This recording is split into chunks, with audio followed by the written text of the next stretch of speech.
Genug. Yes, it's a Yiddish word of the day today. Genug. Genug. It's the nothing personal word of the day for this Monday. Genug means enough. As in, it's enough. As in, I've had enough. This weekend, I saw a bunch of pictures of football players, including some Dallas Cowboys. They were working out and standing arm in arm for a photo showing that they had just worked out. I want to be clear what my issue is with this and why my word of the day is genug, as in what my mother used to say to me when I'd been talking too much. Genug, it's enough. I understand that athletes need to stay in shape. I understand the football season. In theory, training camp starts in July. We've already told you that's likely to be delayed in my wait to see of nothing personal. I understand how hard it is to be quarantined and isolated. I understand that you want to be out and working out and be with your friends and family, not just on Zoom. I get it. But here's the deal. If you're an athlete and you so badly want your sport to start, then help us help you. Help me help you help us. The way you can help me is by not doing what you think you should be doing to raise our spirits. Because what will raise our spirits is you competing between the lines. What will not raise our spirits is any further delay by any of the COVIDiots or anybody else out there who is not paying close attention to what we need to do to flatten the curve. I've said it till I'm blue in the face. I'm here to talk about everything. We have a lot of sports to go through. There is a tinge of coronavirus over all sports right now because that's what's going on in the world, and sports reflects the world. I get all that. But when you're making a decision about what to do and then what to post, here's two things you should do that were rules given to me when I first started on social media not too long ago. Number one, TBYP.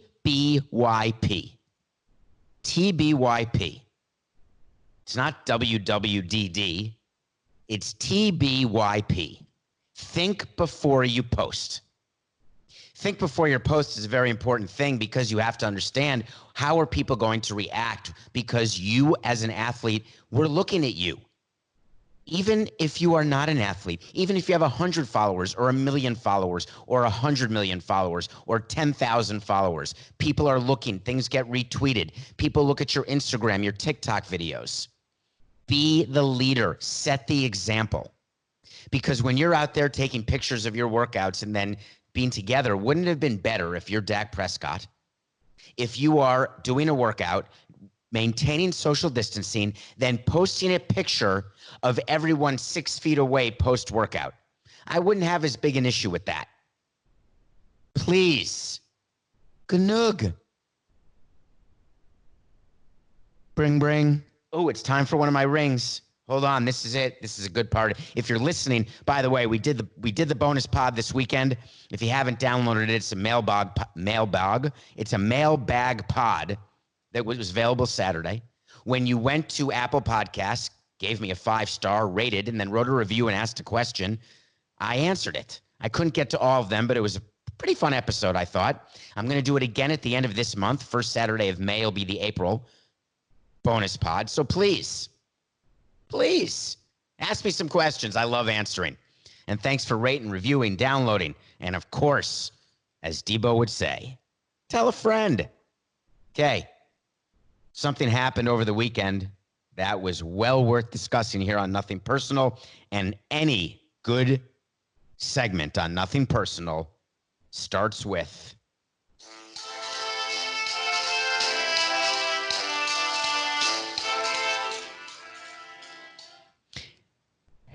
hello, is Commissioner Manfred there? Yes. Please hold for President Trump. Hello, is Commissioner Silver there? Yes. Please hold for Mr. Trump. Commissioner Goodell? Commissioner Gary Bettman of hockey? Hello, Commissioner Kathy Engelbert of the WNBA?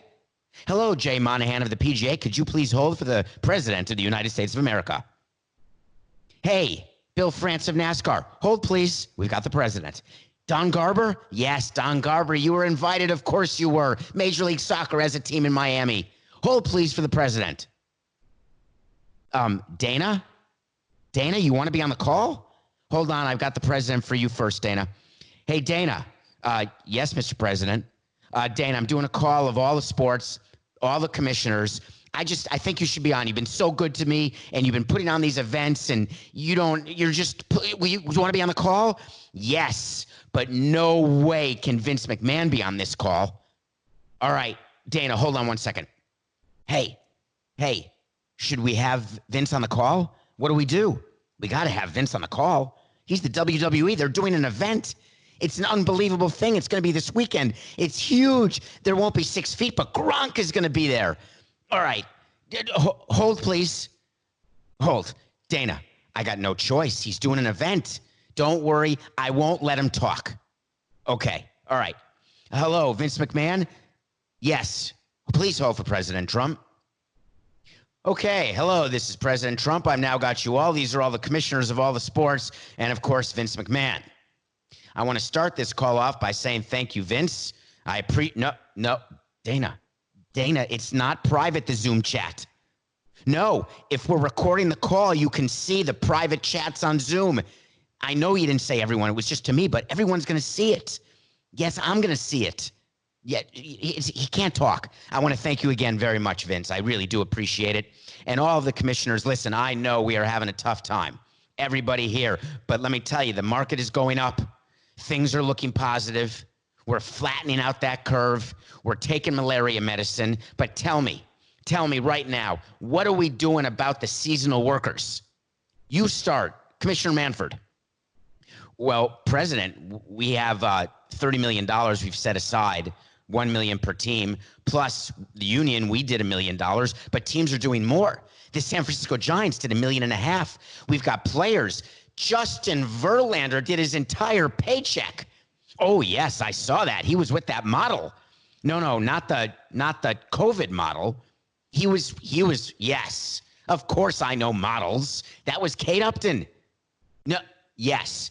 No, I know, yes. He didn't do his paycheck as though he were getting paid $30 million a year, but he's still doing his whole paycheck. Mr. President, that's a very big deal. We want all players to step up, and they are. We've been the leader.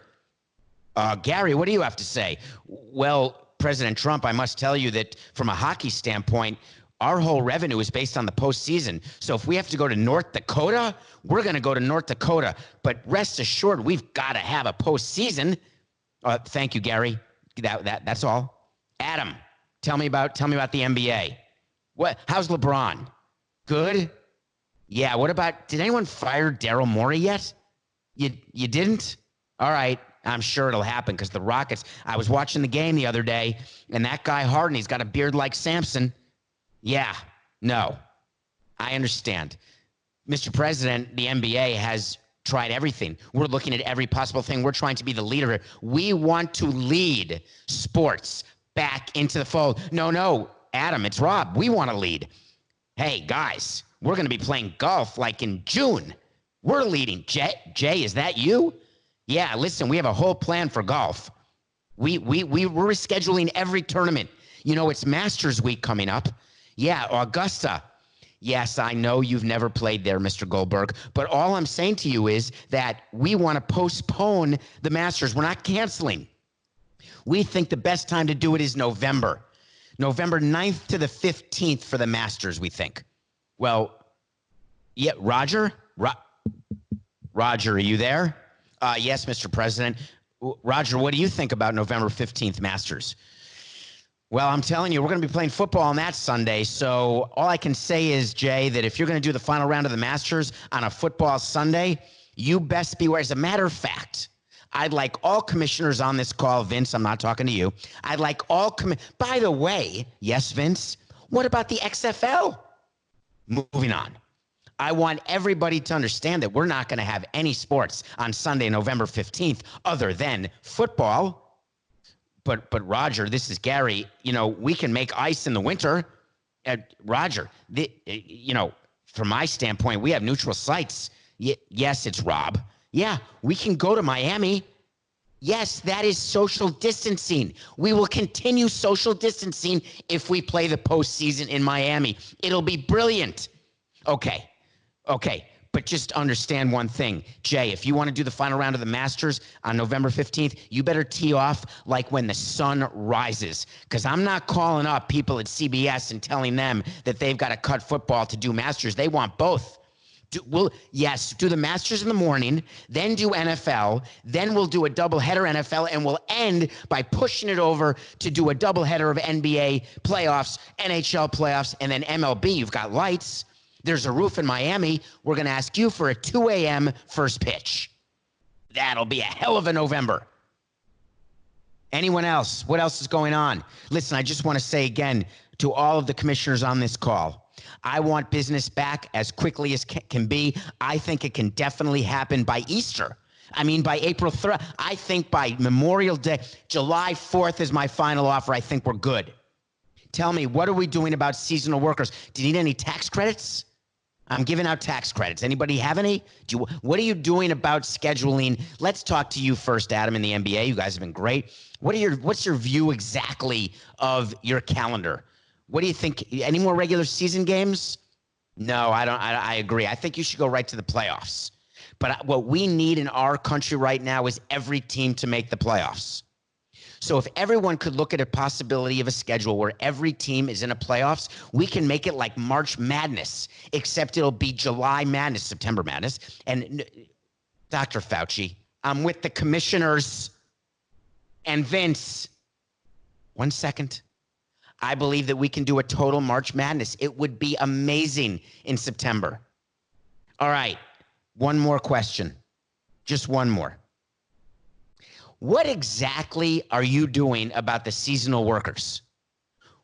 Well, President Trump, this is me, this is Adam. You know, Mark Cuban said he's going to take care of everyone. The Utah Jazz just started firing some people, but they weren't seasonal. They were permanent employees. Isn't that better? Well, Adam, aren't you aware that we just passed a $2 trillion stimulus bill? And if you're a small business, then you can apply to get a loan of up to $1 million. And maybe you guys could apply for a bailout. But to do a bailout, you've got to keep running your teams and your leagues. If you fire anybody, you're not eligible. Oh, yeah, but this is Adam talking, but the Utah Jazz, they're owned by the group, you know, remember the Miller family? And they own a bunch of other things. So they had layoffs across their entire company, and they just happened to own the Jazz. Well, Adam, I don't understand. Mickey Arison owns Carnival Cruise Lines. He's not laying off people on the Heat. What about that guy, Burrito? He owns a bunch of casinos and the Rockets. Frittata owns all those things. He's not letting go anybody with the Rockets. It's just the Jazz. All right, I'm going to talk to everyone. I'm going to get Cuban on the phone. Hey, Rob, I meant to ask you, why didn't Cuban ever become a Major League Baseball owner? Oh, you want to talk about that offline? No, everyone can see our chats. Just answer. Everyone will see it anyway. I didn't want Cuban in baseball. I got enough problems on my hands. You keep Cuban. All right. Anybody have anything else to say? Dana, you want to end this? You want to know how last night went? Yeah. No, of course I'll tell you. So, did you see what happened? It was incredible. Did you see what Rob Gronkowski did? He's the winner. It was not fixed at all. It was perfect. It was WrestleMania. Oh. Vince, what? Your microphone's cut off. Okay, Vince, last thing. Dana, that was me. That wasn't you. But the president told me that was my thing yesterday. Anyone else? Because we're about to get done with 40 minutes and I don't have Zoom Pro. Thank you all for being on the call. We will have a statement released as to exactly what happened. Click. And that was the call between commissioners and the president. But here's a question. Where was the NCAA? Do you know the amount of money the NCAA pours into the economy, the broadcast economy, between March Madness? Do you know what Mark Emmert was doing during this call? So let me tell you what it was like for me on the playground when I was growing up, because I was always small. So they're playing like Kill a Carrier. Kill a Carrier is a game where someone has the ball. It's like rugby without rules. And you literally try to kill it. Actually, it's not literal. Please apologize. It's figuratively killing the carrier. It can't be literal. You're not killing anyone. You're just tackling. And I was so small and I was so scared to do it that I would just sit outside sort of the recess, like watching, and I would be sitting with the girls or talking or sitting with the other smaller students, of which I was the smallest. And I wanted to be so badly in that game. And what I would do is, once in a while, I would tip my toes in the water of Kill the Carrier. I'd play once or twice, and I would first start by not taking the ball at all and just pretending I was getting involved and just roughing it up, lack of social distancing, just so I could go home a little sweaty, a little dirty. A skinned knee would be a dream come true because I could go to the nurse, get some extra attention. But then one time I got the ball. And when I got the ball, I didn't know what to do with it. But that feeling of wanting to be a part of something when you're not, I know that feeling. And if you think Mark Emmert of the NCAA wasn't feeling that during the call, seen on his Twitter feed the fact that everyone else was invited. Now, if he had been invited but had been busy, he would have released something or leaked something. Hey, I was invited, but I was busy. I couldn't do it. But who's too busy to do a conference call with all the top commissioners? You want to be in the room where that happens. It's disappointing. I don't know who's advising the president. You got to have Mark Emmert on that call. The NCAA matters. And what came out of that call, though, and this is now serious, is critical, there is no timeline right now. We know that. So that call was meant to just give a status report, an update. You may have thought I was joking about seasonal workers, but I wasn't. The interplay between the different commissioners, I was obviously joking about. I assume you got that. But the question is, what are all teams doing? What are leagues doing? And the truth is, they're all doing the best they can. They're all trying to figure out what is the best way. The NBA has come out with all sorts of possibilities, from playing a tournament in Vegas to figuring out if they can just play in one area. Baseballs, are they going to play only at spring training facilities? Hockey is starting to look at North Dakota, as you heard on the call, because everyone is fighting right now with themselves about how to possibly calculate what will be the long-term impact to revenues. And the long-term impact to revenues are not just measured the way some people are saying through gate and how many people go to games. The long-term impact is weighed through many more things. TV revenue, the supply chain in baseball or basketball or all sports, not just of goods and services, but of players. Do you know that if there's no year of Little League, this sounds crazy, I know. But do you know that if you miss a year of development in any sport, you don't get that year back? Will there be a lesser quality of play a decade from now, 7 years from now, 5 years from now?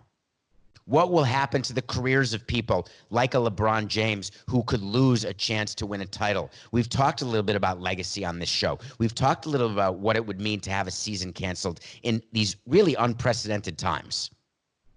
So everyone is trying to figure out a way to play as many games as possible if you're MLB, trying to figure out a way to get back to playing if you're NBA or NHL, and trying to figure out a way to start on time if you're the NFL. And what commissioners have to do is listen. Because if anyone is tone deaf, the way I've accused Roger Goodell of being tone deaf, if anyone is tone deaf, they're going to pay the price. Have you been watching any commercials on TV recently? All the commercials have changed. They're all about being together. They're all about helping out during this pandemic. They're all about healthcare workers and delivery men and women and people who are putting their lives and health on the line and not seeing their families and not doing anything other than providing services for those of us who are fortunate enough to be quarantined. We've got to figure out a way to take care of those people. Sports will be last. I was shocked today. Absolutely shocked today when the PGA and golf, and really I didn't see his name, but it must be Jay Monahan, came out and said, we've got new dates for the US Open. We've got new dates for the Masters, new dates for the PGA Championship. This was Masters week. I get it. Listen, I work at CBS, Viacom CBS. I guarantee you I understand the significance of the Masters. I also guarantee you there was no way the Masters would be played now, but why reschedule it to a date certain? The reason they gave in the announcement, they are moving the Masters to November 9th through 15th. People on Twitter and everywhere are excited. There's a light at the end of the tunnel. The problem is we don't know if that's a light at the end of the tunnel or if it's the light at the front of an oncoming train. We just don't know. So the announcement should have been very simple. While this is Masters Week, let me tell you what Augusta is doing. Number one, we have started a fund of $2 million. They announced it last week. I would have liked it this week.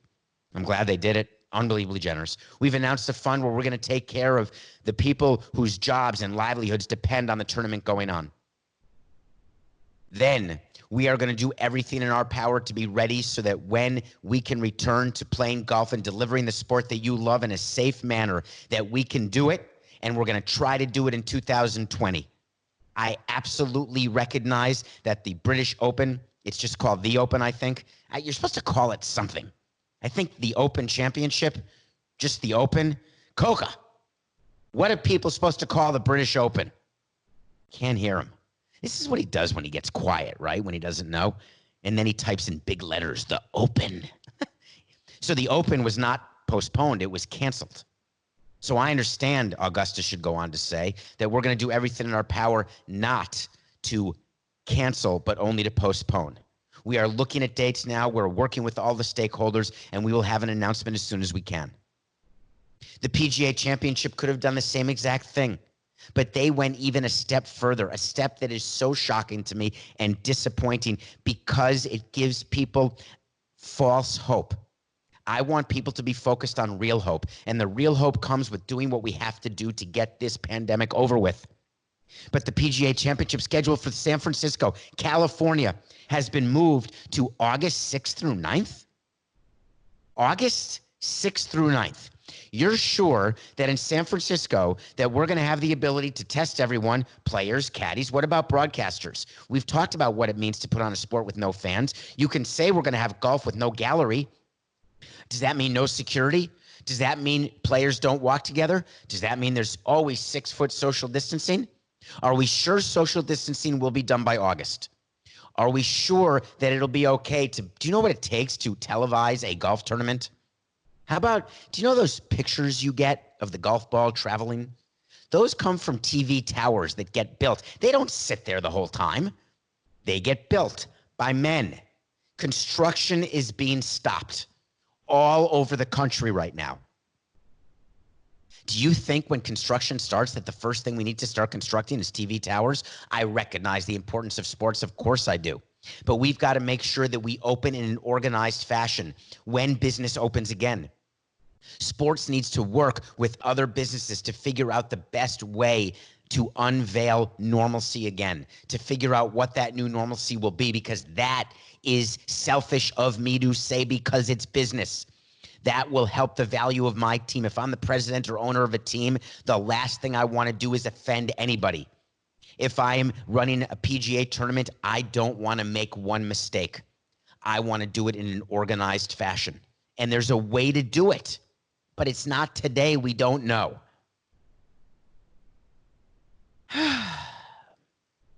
Okay. So you want to talk to Samson. The thing about So You Want to Talk to Samson is this.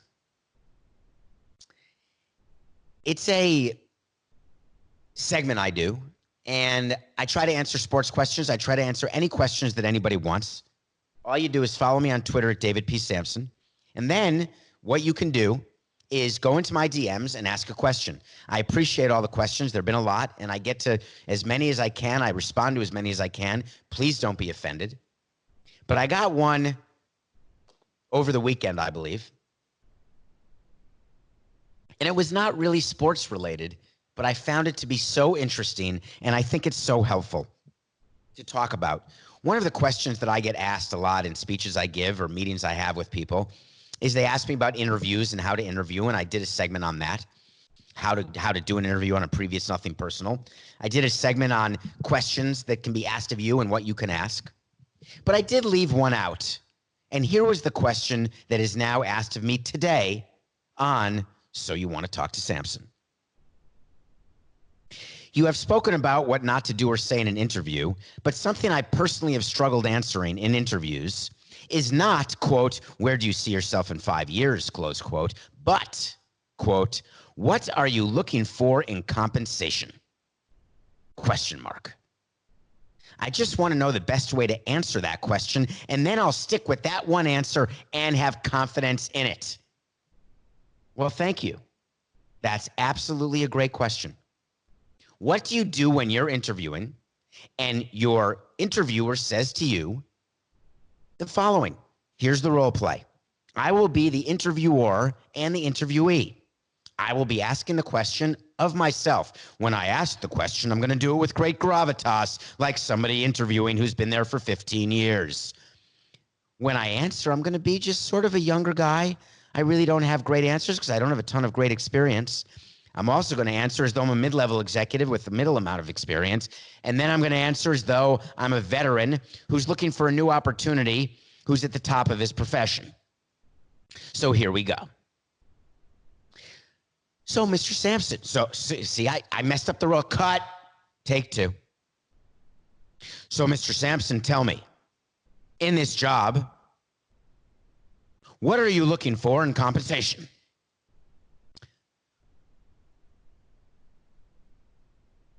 I've studied very hard to answer this question because there's 3 different ways I could answer.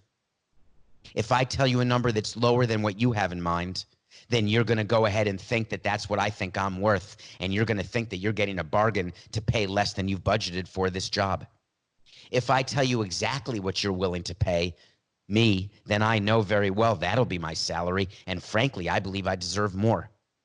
But if I tell you a number that's way higher than you have budgeted, I know very well that you are going to think, wow, he's unrealistic. He has no understanding of how to answer that question. So really, when you ask me what I'm looking for in compensation, that should be a rhetorical question. There is no way for me to answer because 2 things are true here, sir. The first one is you know exactly what your budget is and what you can pay for the position that I'm interviewing for. I can tell you that no matter what you offer, I want this job because I know that I will be better than anyone else you could possibly hire. And I know that after a short period of time, you will look at my compensation and realize that you should have paid more, that I deserve more, and you'll have no choice but to pay me more in the coming years. So the trap that I don't want to be put into is giving you a number thinking that I can measure my self-worth to you. I know exactly what this job is. I applied for it. You wrote a perfect job description. I know with the skills that I've outlined, not just in my resume, but here today, fit exactly with what you need. I know the reason that you want someone else in fill in the blank, sales, marketing, finance, baseball, basketball, whatever it is. I know the reason why you need somebody is that you are looking to improve your efficiencies. You are looking to improve your bottom line. And furthermore, you're looking to look better for your boss and your boss's boss. I can do that for you. I will help you do that. I need you to give me a number that you think I'm worth to you. And if you tell me you want me to volunteer, I'm going to tell you that my time is worth more than that. If you're going to tell me that you're going to pay me below what I know other people are getting paid in this company who do the same job that you're asking me to do, I'm going to tell you that I'm going to think about it. And the reason I'm going to think about it once you offer me the job is I am so confident in my ability to do this. If you give me a number that was more than I expected, I'm going to do my best to play poker not to let you see that. I'm going to do my best to not let you see my face of excitement. I thank you for asking that question, and I respectfully submit to you that I can't give you a number, but I can certainly respond to the number that you give me. So, please tell me, Mr. Samson, what are you looking for in compensation? Well, my last job, I had a low 6-figure salary. And the reason why I'm no longer at that job, I've told you before in this interview, is that it was not a good fit. And the reason it was not a good fit is I was not permitted with the people around whom I was working to fully extend my talents to the company and help the bottom line of the company as much as I knew I could. If you call the references that I've told you, you call people as to why I'm no longer at that job, you'll hear the exact same thing. By the way, if you've been fired, it goes like this. Yes, I deserve to be in the low six figures. And yes, I know that I was let go of my previous job. It's right here on the resume. I'm not hiding behind it. There was a difference of opinion between my supervisor and myself as to the best way to make the company as profitable as possible. The feeling was I didn't properly communicate what it is that I was doing or could be doing or should be doing. But I can tell you something, that in this job, in this company, I guarantee you that I will do everything that you think is necessary to improve the bottom line in this company. And I won't be afraid to speak up and tell you what I think. But if you disagree, we'll do it your way because you are my boss. And why do I think I deserve to make in the small six figures? Because that's what I was making at my previous job. And I know that my skill set fits exactly with this company. I know my skill set is exactly what you are looking for when you're interviewing. You can stop interviewing today and I can start tomorrow. That's how you'd answer if you are in a sort of mid-market job. Another question would be, what happens when you're interviewing to be like the president of a team and you feel like you should be making more money? Or really, let's just take it now, when you are doing a job where you know exactly, right, what people are making at all levels. The way that works is when you know what levels of payment are, when you know what commissions are, let's say if you're a salesperson, or you know in companies what entry-level marketing people make, or if you're in Hollywood, you know what production assistants make. You have an idea because you've got friends and you've done your homework, you've done your research. It is okay when you're asked the question about what it is that you're looking for in compensation. You can always say, I'm looking for what is fair to someone with my experience and skill set. The reason why you can say I'm looking for something that is fair given my level of skill and experience is that you again are going and not violating my initial principle, which is do not give a number under any scenario. So you want to talk to Samson. I hope that was helpful. That is what you do when asked, hey, what are you looking for in compensation? Okay, so I got a review, and I did a lot of binging this weekend. And there were a couple things I'm going to review. And the first thing I'm going to do is, do you remember that I did a yesterday or Friday, we actually had a trivia question. And my trivia question was, who is the actor? It was a song called, I can't even remember what the trivia question was. Coca, what was the trivia question? Do you have any recollection at all? Seriously, do you? Okay, I didn't think you did. All right, here's the deal. We have a winner because we did have a winner, except we're going to wait till tomorrow. We're going to get all the facts because I'm going to tell you the truth because it's just business. Here is my feed on Twitter with all sorts of DMs and questions. And I completely, in my rundown, which is written here and on my iPad, I'm showing a notebook now, and on my iPad, I absolutely did not write this down, and Coca just reminded me 10 seconds ago. We spend so much time discussing each show. We go through topics. We look at them. We think about them. We think about what we're doing, where we're doing it, how we're doing it. And wouldn't you know it, in the middle of a show, while I'm doing a segment, he says, don't forget to call out the winner of your trivia question from Friday. Hey, Coca, I really appreciate the heads up. I appreciate the advance notice. I appreciate the lack of information in that reminder. But you can bet your bottom dollar that you will be recognized tomorrow. And you know who you are. I just don't. So I watched Unorthodox this weekend, binged it, all four, not seasons, what are they called? Episodes.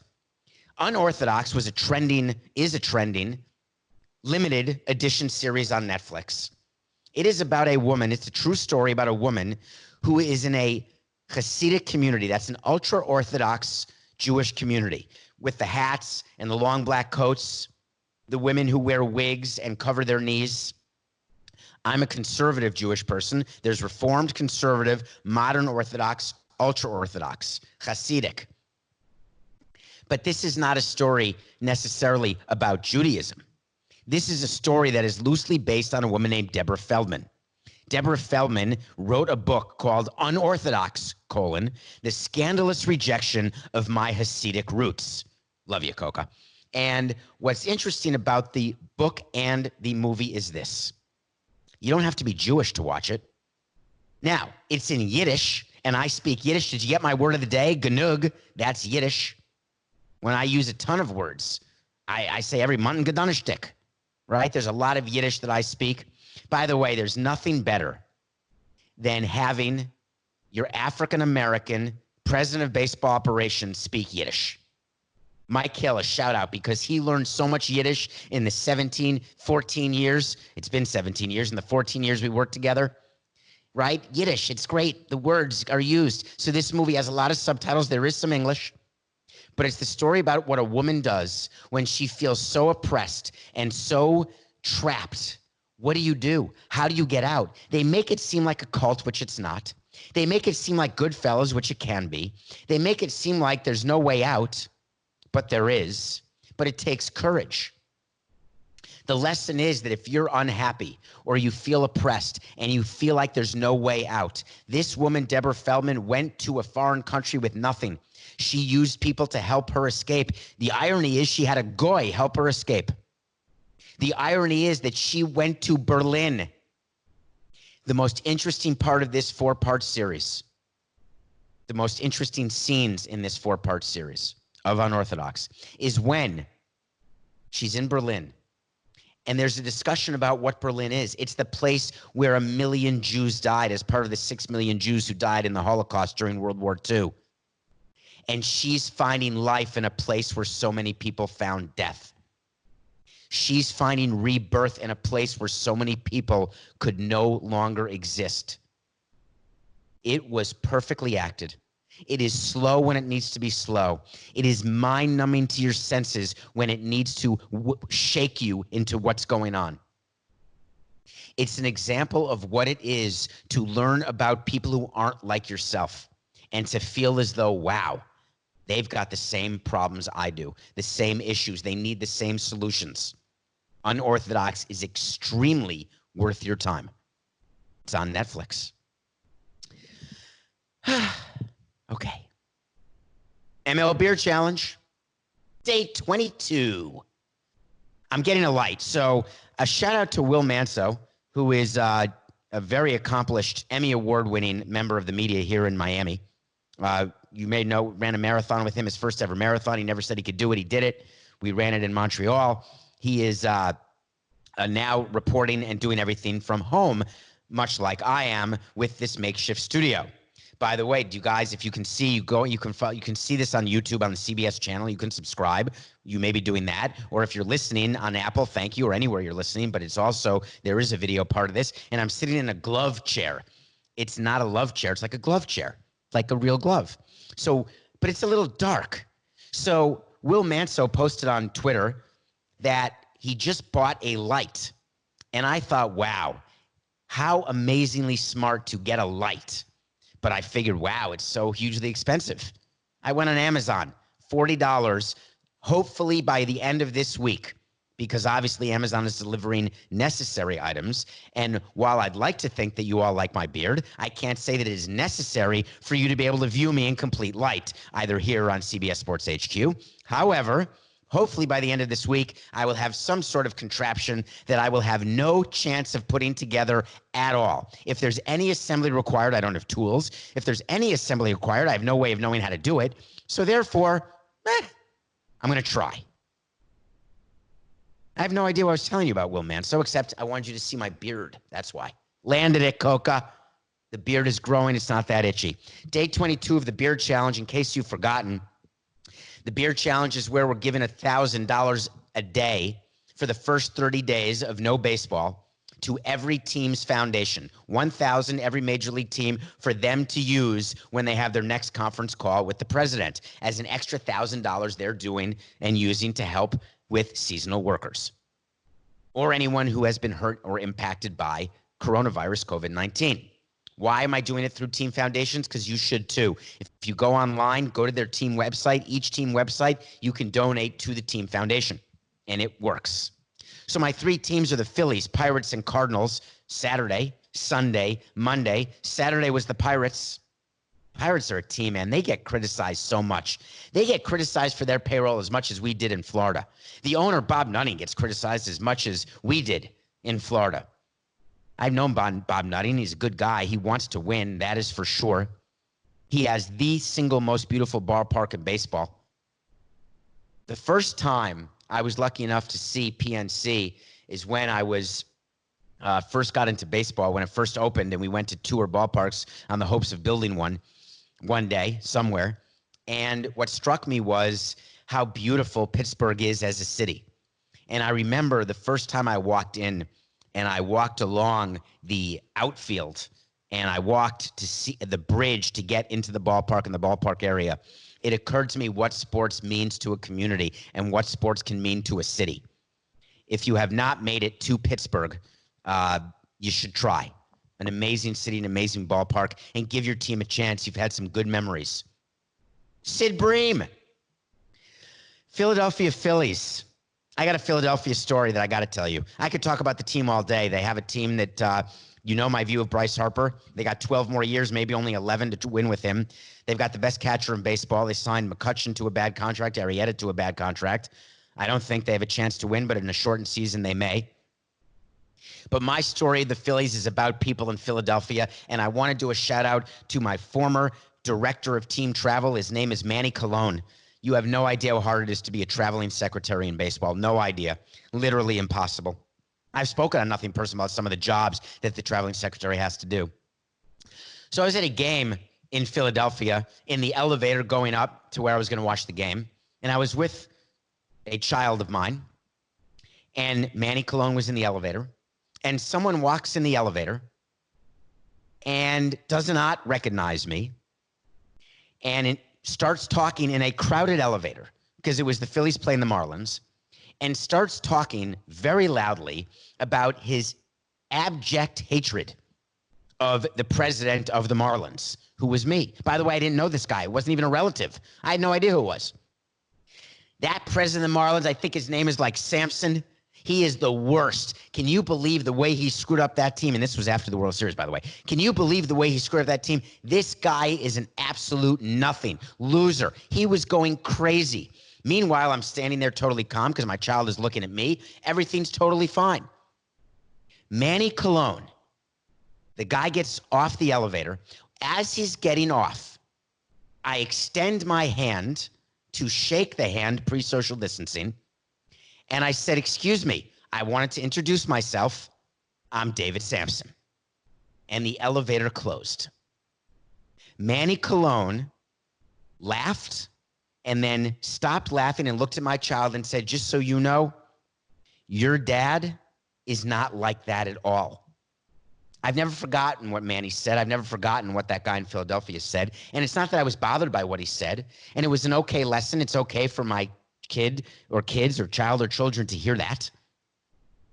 They know what's true or not true in terms of my baseball career and in terms of trying to understand that when you're public, this is going to happen. But wouldn't it be good if you're going to criticize someone to maybe know them first? Wouldn't it be good in a crowded elevator against a team? By the way, I had an ID on that had my name. But if you're going to gossip, right? If you're going to engage in a little lush and horror, don't. Thank you, Manny Colon. Thank you. Today's team is the St. Louis Cardinals. We share, excuse me very much. Thank you. I have to mute. Thank you. Unmuted. We share a facility with the St. Louis Cardinals in Jupiter, spring training. They are a fascinating organization. They make decisions based on what they think is best. They've got what they call the Cardinals way. The one thing I'll say about St. Louis, we all have a way. Not all of us are as successful as you guys. You guys have been unbelievable during my career. But it's like the Patriots way. There's no Cardinals way or Red Sox way or Yankees way. Everybody has a way. So the Cardinals, their way was to sign Ozuna, not offer him a qualifying offer. Then he declined it and left. You're welcome. You're lucky. Their way has gotten them World Series. But the best thing you did in your way And what I want to compliment you for is you were willing to let go of Albert Pujols. He was your franchise player, and you knew that signing him to a 10-year, $240 million deal would not help your franchise over the decade, and you had the guts to do it. Bill DeWitt, I've told your story about Baltimore, teaming with Peter Angelos. You now own your own team. John Mozeliak. It is one heck of an organization. We're sending $1,000 your way, St. Louis. MLBeard Challenge, hashtag day 22. All right, we end with wait to see. It's a quick wait to see. I did get one thing wrong, and I told you I'll come back to it because I'm accountable. Antonio Brown this weekend was charged with a felony. I said that he wouldn't be. He was, for all the stuff he did. I was surprised. My wait to see, though, so I was wrong. My wait to see is this whole PGA Championship. Going back to what we talked about earlier on this show. It's not happening May 11th through May 17th. It was rescheduled for August 6th through August 9th, as announced today. Wait to see. It's going to have to be delayed again. There will not be a golf tournament in San Francisco the first week of August. Wait to see. And I recognize, Jay, what I'm saying. But know this. You were on the call, and you know it's just business. It's nothing personal.